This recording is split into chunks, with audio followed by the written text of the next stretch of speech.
Okay. Hi అందరికి. ఈ వీడియోలో కొన్ని ఇంట్రెస్టింగ్ అప్డేట్స్ గురించి మాట్లాడదాం. ఫస్ట్ న్యూస్ వచ్చేసి రేపు జరిగే రా ప్రివ్యూ. సో, రేపటి రాలో మన పెంటా వర్సెస్ పార్కా మధ్యలో మ్యాచ్ ఉంది. ఇది నంబర్ 1 కంటెండర్ మ్యాచ్. అండ్ అలాగే డ్రాగన్ లీ వర్సెస్ రే ఫినిక్స్ మధ్యలో కూడా నంబర్ 1 కంటెండర్ మ్యాచ్ ఉంది ఫర్ వరల్డ్ హెవీవెయిట్ ఛాంపియన్‌షిప్ కోసం. అండ్ అంతేకాకుండా స్టెఫనీ వాకర్ వర్సెస్ రోగ్జెన్ పెరెజ్ మధ్యలో కూడా ఒక సింగిల్స్ మ్యాచ్ అయితే ఉంది. అండ్ ఈ మ్యాచ్‌లో తెలిసిందే యాస్ యూజువల్ వాళ్ళ మెంబర్స్ వచ్చి ఇంటరప్ట్ చేయొచ్చు. అండ్ అంతేకాకుండా మన ఒబాఫెమి అండ్ బ్రాన్ బ్రేకర్ మధ్యలో ఒక కాంట్రాక్ట్ సైనింగ్ గూడా ఉంది. సో, ఈ కాంట్రాక్ట్ సైనింగ్ జరగబోతుంది రేపటి రాలో. అండ్ ఏం జరుగుతదనేది వీళ్ళిద్దరి మధ్యలో చాలా ఎక్సైటెడ్‌గా ఉంది. అండ్ అంతే గాకుండా బ్లడ్ లైన్ ఫ్యూచర్ గురించి గూడా అడ్రెస్ జేస్తారంట. అంటే ఇప్పుడు యూసోస్ రియాక్షన్ ఏంది? జేకబ్ ఫాటు రియాక్షన్ ఏంది? అనేది మనకి రేపటి రాలో చూడనీకి దొరుకుతది. అండ్ మేబీ రోమన్ రీన్స్ వచ్చినా రావచ్చు. బట్ ప్రెజెంట్ అయితే అడ్వర్టైజ్ అయితే చేయట్లేదు మన డబ్ల్యూడబ్ల్యూఈ రోమన్ రీన్స్‌ని రేపటి రా కోసం. అండ్ ఇంకా ఏమైనా అప్డేట్స్ వస్తే రోమన్ రీన్స్ గురించి అప్డేట్ చేస్తాను. అండ్ రేపటి రా మనకి 3:30కొస్తది. సో, నార్మల్‌గా 5:30కి వస్తది కదా మార్నింగు. సో, రేపు జరిగే రా 5:30కి కాకుండా 3:30కే లైవ్ అనేది స్టార్ట్ అయితది. అండ్ ఎవరన్నా రాని లైవ్‌లో చూడాలనుకుంటే మీరు 3:30కి లేసి లైవ్‌ని చూడొచ్చు. అండ్ దాని తర్వాత కూడా చూడొచ్చు. యాజ్ యూజువల్ 5:30కి గూడా మనం లైవ్ చూడొచ్చు. ఎందుకంటే లైవ్ అయిపోయిన వెంటనే మనకి చూసే అవకాశం ఉంటది. సో, ఆపర్చునిటీ ఉంది నెట్‌ఫ్లిక్స్‌లో. సో, 5:30 కంటే 5:30కి చూసుకోండి. లేదంటే 3:30 కంటే 3:30కే చూసుకోండి. లైవ్ అయితే 3:30కి స్టార్ట్ అయితది. అండ్ నెక్స్ట్ మనకి Cody Rhodes, heel turn. Cody Rhodes heel turn చేస్తాడా? సో, ఈ హీల్ టర్న్ అనేది చాలా పెద్ద హీల్ టర్న్ అవ్వచ్చు డబ్ల్యూడబ్ల్యూఈలో. అంటే ఇప్పుడున్న సిట్యుయేషన్స్‌లో ఒక పెద్ద హీల్ టర్న్ అవ్వచ్చు. అండ్ చాలామంది legends Cody Rhodes heel turn గురించి మాట్లాడినారు. కోడీ రోడ్స్ హీల్ టర్న్ ఒక బిగ్గెస్ట్ మూవ్‌మెంట్ అయ్యే విధంగా డబ్ల్యూడబ్ల్యూఈ ప్లాన్స్ చేస్తదని ఈ టైప్‌లో మాట్లాడినారు. ఓకే. ఇప్పుడు పాల్ హేమన్ కోడీ రోడ్స్‌తో కలుస్తాడా? అంటే మనకి టీజ్ ఇచ్చినారు. కోడీ రోడ్స్ మన పాల్ హేమన్ కోట్‌ని వాడిండు. ఇది ప్రిడిక్షన్ కాదు. ఇది స్పాయిలర్ అని. సో, ఆ వర్డ్స్ మన పాల్ హేమన్ యూజ్ చేస్తాడు. అంటే రెగ్యులర్‌గా. అది కోడీ రోడ్స్ వాడిండు. సో, దాన్ని బట్టి ఇగ కోడీ రోడ్స్ హీల్ టర్న్ చేస్తాడు. And Cody Rhodes, Paul Heyman ఇద్దరు ఒకటవుతారని ఒక టీజ్ అయితే ఇచ్చినారు. అండ్ ఇంతకు ముందు గూడా టీజ్ ఇచ్చింది మన WWE. But as of now Cody రోడ్స్‌ని ఒక బిగ్గెస్ట్ బేబీ ఫేస్ సూపర్ స్టార్‌లా చేద్దామని అనుకుంటుంది. బట్ కొంతమందికి నచ్చింది. కొంతమందికి నచ్చట్లేదు. ఫ్యాన్స్ రియాక్షన్ మిక్స్‌డ్‌గా ఉంది. కోడీ రోడ్స్‌ని ఒక బేబీ ఫేస్ సూపర్ స్టార్‌లా చూడాలి అంటే. కొంతమందికి నచ్చుతుంది. కొంతమందికి నచ్చుతలేదు Cody Rhodes baby face run. అందుకనే కోడీ రోడ్స్‌ని చూసి అంటే ఇగ వెయిట్ చేస్తుంది మన డబ్ల్యూడబ్ల్యూఈ. అంటే పేషెన్స్‌తో ఉంది. అంటే కోడీ రోడ్స్‌ని బేబీ ఫేస్‌గానే చూపిద్దాము. కోడీ రోడ్స్‌ని ఒక నెక్స్ట్ బిగ్ స్టార్‌లా చేద్దామని మన డబ్ల్యూడబ్ల్యూఈ చూస్తూనే ఉంది గానీ, బట్ ఆ టైప్ రియాక్షన్ కోడీ రోడ్స్‌కి రావట్లేదు. అండ్ కొన్ని షోలో వస్తది. కొన్ని షోస్‌లో రాదు. అది పక్కన పెడితే ఒక సగం అటుంది, సగం ఇటుంది. అంటే ఏది ప్రాపర్‌గా లేదన్నమాట కోడీ రోడ్స్ విషయంలో. సో, అందుకనే మన డబ్ల్యూడబ్ల్యూఈ చాలా సార్లు ఒక్కసారి గాదు. కోడీ రోడ్స్ హీల్ టర్న్ అనేది కోడీ రోడ్స్ బేబీ ఫేస్ రన్‌లో చాలా సార్లు చూపించింది. కోడీ రోడ్స్ అంటే లో బ్లో కొట్టడం గావచ్చు, అండ్ తనే ఛాంపియన్‌షిప్‌తో అటాక్ చేయడం గావచ్చు. డిఫరెంట్ టైప్స్‌లో కోడీ రోడ్స్ హీల్ టర్న్ అంటే చూపించింది. బట్ ఆ హీల్ టర్న్ అనేది మేబీ నెక్స్ట్ ఇయర్ జరుగుతదన్నట్టుగా అంటున్నారు. అండ్ ఏదైనా పాసిబిలిటీ ఉంది అంటే మేబీ రెండీ ఆర్టన్ ఫ్యూడ్‌లోనే జరగొచ్చు. అంటే ఈ మ్యాచ్‌లోనే maybe Cody Rhodes heel turn చేసినా చేయొచ్చు. బట్ ఇంత తొందరగా అంటే అది ఇప్పుడు సాటర్‌డే నైట్స్ మెయిన్ ఈవెంట్‌లోనా కోడీ రోడ్స్ హీల్ టర్న్ అంత పర్ఫెక్ట్ ఉంటదా మరి? And maybe next year WrestleMania అయితే ఒక బిగ్గెస్ట్ మూమెంటమ్ అవ్వచ్చు. ఒక చెప్పుకోనీకి పెద్దగా జరిగింది అనేది ఉంటది గావచ్చు. So, next year WrestleMania అయితే బెటర్. అండ్ పాల్ హేమన్ కలుస్తాడా అంటే చాలా సార్లు టీజ్ ఇచ్చింది మన WWE. Cody Rhodes, Paul Heyman కలిసినా కలవచ్చు. అండ్ కోడీ రోడ్స్, పాల్ హేమన్‌కి ఇద్దరు కలిసి ఒక రన్ చేసినా చేయొచ్చు. ఛాన్స్ అయితే ఉంది. లేదనట్లేదు. ఛాన్స్ అయితే ఉంది. బట్ అది ఎగ్జాక్ట్‌గా నెక్స్ట్ ఇయర్ రస్సెల్ మేనియాలోనే జరిగితే మంచిగుంటదని నాకనిపిస్తుంది.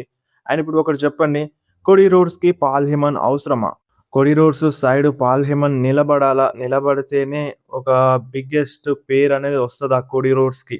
అనేది మీకేమనిపిస్తుందో కింద కామెంట్‌లో మెన్షన్ చేయండి. సో, సిట్యుయేషన్ అయితే మేబీ ఫ్యూచర్‌లో కలిసే విధంగానే ఉంది Cody Rhodes and Paul Heyman. But అది ఎగ్జాక్ట్‌గా నెక్స్ట్ ఇయర్ రస్సెల్ మేనియా అయితే బెటర్. అండ్ నెక్స్ట్ న్యూస్ వచ్చేసి మ్యాట్ కార్డోనా గురించి. రీసెంట్‌లీ మ్యాట్ కార్డోనాకి ఇంజ్యూరీ అయింది. సో, ఇంజ్యూరీ అయింది. ట్రైసెప్ ప్రాబ్లమ్ వచ్చింది మ్యాట్ కార్డోనాకి. సో, తను ఆన్ టీవీకి దూరమైనా అవ్వచ్చు అని అప్డేట్ అయితే వచ్చింది. మేబీ అది ఎన్ని మంత్స్ అనేది క్లారిటీగా తెలియదు. బట్ ఇప్పుడైతే 3 మంత్స్ అంటున్నారు. సో, కేవలం 3 నెలలే అయితదా? సో, దానికంటే ఎక్కువ టైం తీసుకుంటాడా రికవరీ అయ్యేదానికి?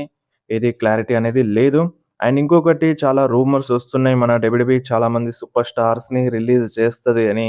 అండ్ దాంట్లో Bailey, Damian Priest and Johnny Gargano ఇటువంటి సూపర్ స్టార్స్ ఉంటారు అన్నట్టుగా రూమర్స్ అయితే వస్తున్నాయి. అండ్ ఈ రూమర్సే క్లియర్ కట్ అప్డేట్ అయితే ఏమీ కాదు.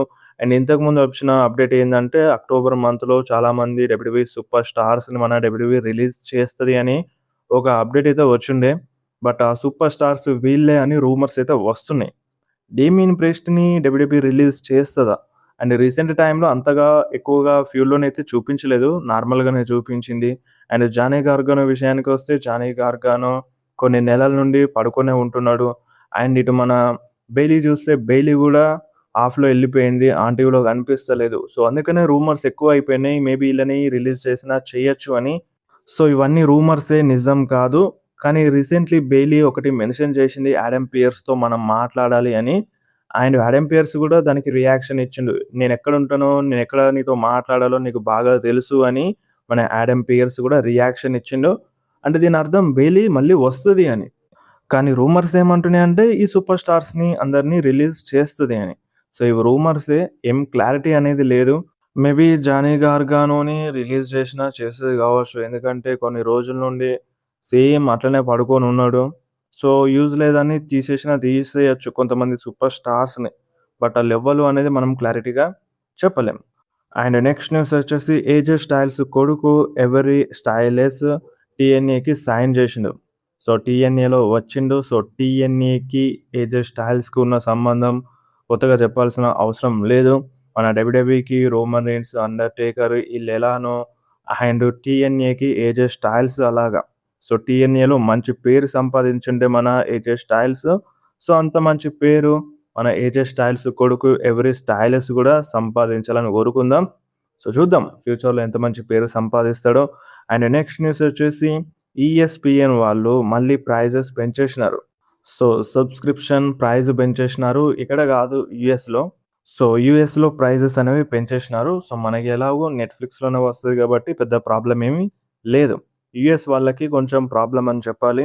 అండ్ నెక్స్ట్ న్యూస్ వచ్చేసి మన తాత గురించి. సో, తాత బర్త్‌డే ఇయ్యాల. సో, ఎవరనుకుంటున్నారా? ఆ తాత ఇంకెవరో గాదు మన Vince McMahon. So, Vince McMahon birthday అన్నమాట ఈరోజు. అండ్ ఇది 81థ్ బర్త్‌డే అన్నమాట. సో, 81 సంవత్సరాలు మన విన్స్ మెక్‌మ్యాన్‌కి. సో, ఈ ఏజ్‌లో మళ్ళీ డబ్ల్యూడబ్ల్యూలో వచ్చి అంటే దీన్ని టేక్ ఓవర్ జేయాలి. డబ్ల్యూడబ్ల్యూని నడిపియాలని చాలామంది ఎక్స్‌పెక్ట్ చేస్తున్నారు. ఎందుకంటే స్టోరీ లైన్స్ బాగా లేవు గాబట్టి, repeated story lines, boring story lines ఉన్నాయి కాబట్టి, ఈ ఏజ్‌లోనైనా సరే విన్స్ మెక్‌మ్యాన్ రిటర్న్ జేసి దీన్ని టేక్ ఓవర్ చేస్తే మంచిగుంటదని చాలామంది ఎక్స్‌పెక్ట్ జేస్తున్నారు. బట్ ఈ ఏజ్‌లో అవసరమా? అంటే ఇప్పుడు నన్నడిగితే ఈ ఏజ్‌లో మంచిగా హ్యాపీగా రెస్ట్ తీసుకునే టైము. సో, ఇప్పుడు మంచిగా హ్యాపీగా ఉండే టైము. సో, ఈ టైంలో ఈ తలనొప్పి అవసరమా అని నా ఫీలింగు. వస్తే బానే ఉంటది. వచ్చి వీళ్ళకి హెల్ప్ చేస్తే బానే ఉంటది. బట్ ఎంతైనా ఈ టీకేఓ వాళ్ళు తీసుకోరనిపిస్తుంది. ఎందుకంటే అదంతా వాళ్ళు నడిపించినట్టుగా ఉండాలి. వాళ్ళ చేతుల మీదుగా ఎళ్తున్నట్టుగా ఉండాలి కాబట్టి, ఆ క్రెడిట్స్ అన్నీ మళ్ళీ విన్స్ మెక్‌మ్యాన్‌కెళ్తాయి కాబట్టి, వీళ్ళు తీసుకోరు అనిపిస్తుంది. బట్ ఏం చేద్దాం? సో, బర్త్‌డే విషెస్ అయితే చెప్దాం మన విన్స్ మెక్‌మ్యాన్‌కి. అంతే అంతకు మించి మనం చేసేది ఏమి లేదు. అండ్ నెక్స్ట్ న్యూస్ వచ్చేసి మనకి ఇదే రోజున ఒక బ్యాడ్ థింగ్ అయితే జరిగింది. అంటే రెజ్లింగ్ ఫ్యాన్స్ చాలామంది అంటే షాక్ అయిపోయినారు. కొంతమంది ఏడ్చేసినారు. కొంతమంది బాధపడ్డారు. మొత్తం అల్లకల్లోలం అయిపోయింది. ఒక ట్వీట్‌తో. సో, మన ట్రిపుల్ హెచ్ ఒక్క ట్వీట్ చేసిండు. ఆ ట్వీట్ ఏందంటే బ్రే వైట్ చనిపోయిండని. యెస్ మన బ్రే వైట్ ఈ రోజున చనిపోయిండు. అండ్ బ్రే వైట్ లెగసీని కంటిన్యూ చేస్తారని వైట్ 6ని తీసుకొచ్చినారు. తీసుకొచ్చినట్టు తీసుకొచ్చి మంచి డెబ్యూట్ చేపించి దాని తర్వాత మొత్తం సర్వనాశనం చేసినారు. ఒక ప్రాపర్ స్టోరీ లైన్‌లో పెట్టకుండా. అండ్ ఇప్పుడు ఆళ్ళు డబ్ల్యూడబ్ల్యూలోనే లేరు. రిలీజ్ చేసేసింది మన WWE. And hall of fame అన్నారు. హాల్ ఆఫ్ ఫేమ్‌లో ఇండక్ట్ చేయలేదు. అసలు బ్రే వైట్ గురించి మాట్లాడడమే మర్చిపోయినారు. అండ్ ఇప్పుడు ఏం అంటే ఇక్కడ గూడా తీయట్లేదు మన బ్రే వైట్ గురించి మన డబ్ల్యూడబ్ల్యూఈ. అండ్ ఒకటైతే నచ్చిందేందంటే స్టిల్ అంటే ఇప్పటికి మర్చండైజ్‌లో వచ్చిన మనీ వాళ్ళ ఫ్యామిలీకి ఇస్తున్నారు. అదొకటి అనిపించింది. బట్ హాల్ ఆఫ్ ఫేమ్‌లో ఇండక్ట్ చేయాలని ఉండే నాకైతే. చూద్దాం మరి నెక్స్ట్ ఇయర్ ఏమైనా చేస్తారా అనేది చూడాలి. లెగసీ అంటే ఇప్పుడు ఏం లేదు. లెగసీని మొత్తం సర్వనాశనం చేసేసిర్రు. అంటే వైట్ సిక్స్‌ని రిలీజ్ చేసి అండ్ వాళ్ళ టీమ్‌లో అలెక్సా బ్లిస్ వస్తదని ఇటువంటి రూమర్స్ మళ్ళీ. ఇప్పుడు టీమే లేదు. చెప్పుకోవడానికి ఏమీ లేదు. సో, అదన్నమాట. అండ్ ఎవరైనా 'బ్రేవ్ వైట్' ఫ్యాన్స్ ఉంటే కింద కామెంట్‌లో మెన్షన్ చేయండి. అండ్ ఇంకొకటి 'బ్రేవ్ వైట్' స్టోరీ లైన్స్‌లో, క్రియేటివ్ స్టోరీ లైన్స్‌లో చాలా హెల్ప్ చేస్తాడు. తన ఓన్ క్రియేషనే ఎక్కువుంటది మన 'బ్రేవ్ వైట్' స్టోరీ లైన్‌లో. అది చాలా మందికి తెలిసుండొచ్చు. అండ్ మీరు ఓల్డ్ వీడియోస్ చూస్తే తెలుస్తదవి. సో, అదనమాట 'బ్రేవ్ వైట్' గురించి. అండ్ నెక్స్ట్ న్యూస్ వచ్చేసి 'షీల్డ్'. సో, చాలామంది ఇన్‌స్టాగ్రామ్‌లో ఒక క్వెషన్ అడిగినారు. ఇప్పుడు 'షీల్డ్' అంటే Sierra, Hotel, India, Echo, Lima, Delta గదా! సో, ఈ 'షీల్డ్' అనే నేమ్‌లో ఇండియా అనేది ఎందుకొచ్చింది? సో, ఇండియా అనేది ఎందుకు పెట్టినారు అని ఒక క్వెషన్ అడిగినారు. ఈ డౌట్ అడిగినారు. యాక్చువల్‌గా ఇండియాని ఎందుకు పెట్టినారంటే మేబీ ఇండియా నుంచి ఫ్యాన్స్ ఎక్కువగా సపోర్ట్ చేస్తారు గాబట్టి, ఇండియా అని పెట్టినారు గావచ్చని చాలామంది అనుకుంటారు. బట్ అది రీజన్ అది గాదు. సో, ఇప్పుడు ఈ 'షీల్డ్‌లో' ఉన్న వర్డ్స్ అన్నీ సియరా గావచ్చు, హోటల్ గావచ్చు, ఇండియా గావచ్చు, ఎకో గావచ్చు, లీమా గావచ్చు, డెల్టా గావచ్చు. ఇవన్నీ వర్డ్స్ ఫెనెటిక్ ఆల్ఫాబెట్స్. సో, దీన్ని ఎవరు క్రియేట్ జేసినారంటే ఈ ఫెనెటిక్ ఆల్ఫాబెట్స్‌ని ఇంటర్నేషనల్ సివిల్ ఏవియేషన్ ఆర్గనైజేషన్ వాళ్ళు అంటే కనిపెట్టినారు. ఇవి ఒక కోడ్ వర్డ్స్ అన్నమాట. అంటే పాతకాలంలో ఏందంటే హెలికాప్టర్‌లో వెళ్తున్నప్పుడు రేడియోలలో గావచ్చు, సంథింగ్ ఏదైనా రేడియో లాంటి ఇటువంటి దాంట్లో మాట్లాడినప్పుడు కొన్ని వర్డ్స్ ఏందంటే సేమ్ అనిపిస్తాయి. అంటే ఇప్పుడు డిఫరెంట్ వర్డ్సే బట్ ప్రొనౌన్సియేషన్ సేమ్ ఉంటది. సో, దానివల్ల ఏందంటే ఆ సౌండ్ అబ్జర్వేషన్ అనేది కరెక్ట్‌గా ఉండదు. అండ్ ఇప్పుడు ఒక వర్డ్ చెప్తాము. సో, ఇంకో వేరే వర్డ్ ప్రొనౌన్సియేషన్ గూడా సేమ్ ఉంటది. ఇప్పుడది ఆ వర్డ్ మీనింగా, ఈ వర్డ్ మీనింగా అనేది ఆ సౌండ్ అనేది రికగ్నైజ్ జేయదు. సో, అందుకనే వీళ్ళు ఫెనెటిక్ ఆల్ఫాబెట్స్‌ననేవి తీసుకొచ్చినారు. అండ్ వీళ్ళు కోడ్స్ ఇచ్చినారు. సో, ఏ నుండి జెడ్ వరకు మనకి ఏ నుండి జెడ్ వరకు లెటర్స్ ఉంటాయి గదా! సో, ఏకి ఒక కోడ్ వర్డ్ అండ్ బికి ఒక కోడ్ వర్డ్. మీరొకసారి స్క్రీన్ మీద చూడొచ్చు. ఏకి ఆల్ఫా అని, బికి బ్రావో అని, సికి చార్లీ అని సో, ఇలా ఏ టు జెడ్ వరకు ఒక వర్డ్స్ అయితే ఇచ్చినారు. ఇవి కోడ్ వర్డ్స్. సో, ఇవి ఎందుకిచ్చినారు? సో, ఈ కోడ్ వర్డ్సే ఎందుకిచ్చినారంటే సో, ఇవి ప్రొనౌన్స్ చేయనీకి ఈజీగా ఉంటది. అండ్ ఈజీగా అర్థమవుతది. ఈజీగా అర్థం జేసుకోవచ్చు. అండ్ స్పెసిఫిక్‌గా ఉంటాయి ఇవి. ఈ వర్డ్స్ అనేవి స్పెసిఫిక్‌గా ఉంటాయి. సో, ఇప్పుడు 'ఐ ఫర్ ఇండియా' అనేది ఇది ఎక్కువగా స్పెసిఫిక్‌గా ఉంటది. అంటే వేరే దాంతో కంపేర్ చేసే విధంగా ఉండదు. సో, పలకడానికి ఈజీగా ఉంటది. అండ్ ప్రొనౌన్స్ చేసినప్పుడు వేరే వాళ్ళు అర్థం చేసుకోనీకి, సౌండ్‌ని అబ్జర్వ్ చేయడానికి గూడా చాలా ఈజీగా ఉంటది గాబట్టి 'ఐ ఫర్ ఇండియా' అనేది సెలెక్ట్ జేసినారు. సో, మీరు మొత్తం ఆ లిస్ట్‌ని మీరు స్క్రీన్ మీద జూడొచ్చు. ఏ నుండి జెడ్ వరకి. సో, ఇవి ఎందుకంటే జస్ట్ ఈజీగా అండర్‌స్టాండ్ అవ్వనీకి అండ్ వేరే వేరే వర్డ్స్‌కి మిక్స్ అయ్యే విధంగా ఉండొద్దు. సో, ఒకటే అర్థమచ్చే విధంగా ఉండాలి. సో, ఈజీగా అర్థం అవ్వాలి. ఈజీగా ఐడెంటిఫై చేయాలి. సో, అందుకనే వీళ్ళు ఈ కోడ్ వర్డ్స్‌ని ఇచ్చినారు. అండ్ ఇది వాళ్ళు డిసైడ్ జేసినారు. సో, 'ఐ ఫర్ ఇండియా' అనేది. సో, ఇండియా అనే నేమ్ స్పెసిఫిక్‌గా ఉంటది. అండ్ పలకడానికి ఈజీగా ఉంటది. అండ్ వేరే దాంతో ఎక్కువగా కలవదు. సో, అందుకనే 'ఐ ఫర్ ఇండియా' అని పెట్టినారు. సో, మిగతా డిఫరెంట్ వర్డ్స్ గూడా అంతే. స్పెసిఫిక్‌గా ఈజీగా అర్థమయ్యే విధంగానే పెట్టినారు. సో, వాళ్ళకి. సో, ఇప్పుడు ఇవంటే ఏంటో మనకు తెలియదు గావచ్చు గానీ, అప్పట్లో ఈ కోడ్ వర్డ్స్‌ని యూజ్ జేసినారు. బట్ ఇప్పుడు అంటే అడ్వాన్స్‌డ్ ఉంది టెక్నాలజీ. సో, ఇవి వాడకపోవచ్చు గానీ, సో, అప్పుడైతే వాడినారు. అప్పుడైతే ఈ కోడ్స్‌ని యూజ్ జేసినారు. అందుకనే షీల్డ్‌లో 'I for India.' So, India ఎందుకొచ్చిందంటే అవొక కోడ్ వర్డ్స్. ఆ కోడ్ వర్డ్స్‌ని ఇంటర్నేషనల్ సివిల్ ఏవియేషన్ ఆర్గనైజేషన్ వాళ్ళు అంటే క్రియేట్ జేసినారు. ఈజీగా అండర్‌స్టాండ్ అయ్యేందుకు హెలికాప్టర్‌లో, విమానంలో ఎళ్తున్నప్పుడు ఈజీగా అర్థమయ్యే విధంగా వేరే వాళ్ళకి. సో, డిఫరెంట్ వర్డ్స్ మీనింగ్ వచ్చే విధంగా గాకుండా ఏ వర్డ్‌కి అదే మీనింగ్ వచ్చే విధంగా వీటిని క్రియేట్ జేసినారు. ఫర్ ఎగ్జాంపుల్ ఇప్పుడు 'రాజ్' అనే వర్డ్ ఉందనుకో. సో, దానికి ఫొనెటిక్ ఆల్ఫాబెట్స్ ఎట్లా రాస్తారంటే R for Romeo, A for alpha, J for Juliet, U for uniform. So, అవన్నీ కలిపి రోమియో, ఆల్ఫా, జూలియట్, యూనిఫార్మ్ అని పిలుస్తారు. సో, కోడ్ వర్డ్ అన్నమాట ఇది రాజుకి. సో, రాజుకి ఇది కోడ్ వర్డ్. బట్ ఇప్పుడు రాజు అని ఉంది. అండ్ ఇంకొకటి గాజు అని వస్తది. సో, ఇటువంటి సిట్యుయేషన్స్‌లో అబ్జర్వ్ చేసుకోదు. ఆ సౌండ్‌ని గుర్తించదు. అంటే ఆ సిస్టమ్ అప్పుడున్న టెక్నాలజీ గుర్తించలేకపోయేది.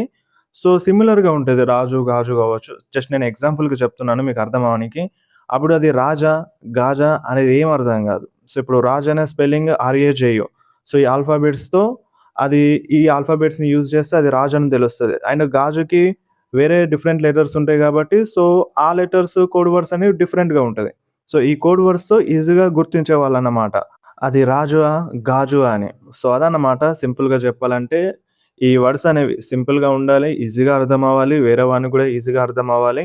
సో, అందుకని ఈ ఫొనెటిక్ ఆల్ఫాబెట్స్‌ని క్రియేట్ చేసినారు. నాటో ఫొనెటిక్ ఆల్ఫాబెట్స్ అంటారు వీటిని. సో, ఐ ఫర్ ఇండియా అనేది అదొక కోడ్ వర్డ్ కాబట్టి అందుకని ఈ కోడ్‌ని ఇండియా, ఐ ఫర్ ఇండియా అని యాడ్ చేసినారు ఈ షీల్డ్‌లో. సో, దానికి రీజన్ అది.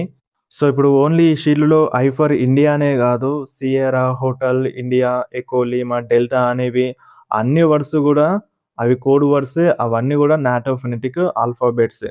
సో, అందుకనే ఇండియా అనేదొచ్చింది. మీరు చూడండి. మీరిప్పుడు గూగుల్‌లో గూడా చూసుకోండి. ఐ ఫర్ ఇండియా అనే ఉంటది. మోస్ట్‌లీ ఇండియా అనే ఉంటది. అండ్ వేరే సిస్టమ్‌లో వేరే దాన్నిగా మార్చొచ్చు. మేబీ అది ఇండిగో. ఇండిగో గూడా ఫేమస్ వర్డే. సో, ఫేమస్ వర్డ్‌నే యాడ్ చేస్తారు. ఎందుకంటే ప్రతి ఒక్కళ్ళు గుర్తించాలి గాబట్టి. సో, ఈ వర్డ్స్‌నన్నిటిని ఈజీగా గుర్తిస్తారు. ఇండిగో గూడా మేబీ వేరే మిలిటరీ దాంట్లో వాడుండొచ్చు. బట్ ఓవరాల్‌గానైతే ఇండియా అనేదే ఉంటది. ఐ ఫర్ సో, ఇదన్నమాట. దానికి రీజన్ అది. సో, అర్థమైందనుకుంటున్నాను. అర్థం కాకపోతే మళ్ళొకసారి చూడండి. ఇంకా క్లియర్‌గా అర్థమవుతది.